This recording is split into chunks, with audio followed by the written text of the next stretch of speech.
سندھ کی معروف سیاسی سماجی اور کاروباری شخصیت چودھری امتیاز آکھیا کے والد مرحوم حاجی چودھری غلام حیات کے سال ثواب کے لیے فاتح خوانی اور احتجاجی دعا کا اہتمام ادارہ منہاج القرآن سندھ میں کیا گیا، جس میں مختلف طبقہ فکر سے تعلق رکھنے والے افراد نے شرکت کی اور چودھری امتیاز آکھیا کے والد مرحوم کے لیے دعائے مغفرت کی۔ اس موقع پر علامہ حافظ محمد مدثر نے خصوصی دعا کروائی۔ اس موقع پر قاری عبدالرحمن نے ہدیہ عنایت رسول مقبول صلی اللہ علیہ وسلم پیش کیا اور یورپ کے معروف صوفی گائک قدیر احمد خان نے اپنی پرسوز آواز میں صوفی شاعر میاں محمد بخش کا کلام پیش کیا۔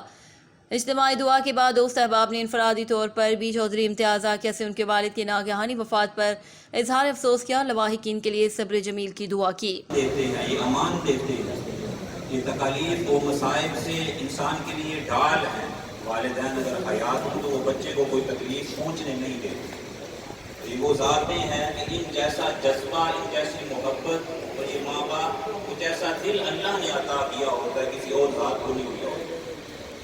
یہ والدین ہمیشہ اپنے بچے کو اپنے سے بڑا ہونا چاہتے ہیں کہ یہ بڑے عہدے پہ پہنچے، جس پہ میں ہوں یہ مجھ سے بھی بڑا ہو جائے، جتنا میرا نام ہے اس کا مجھ سے بھی بڑا نام ہو جائے۔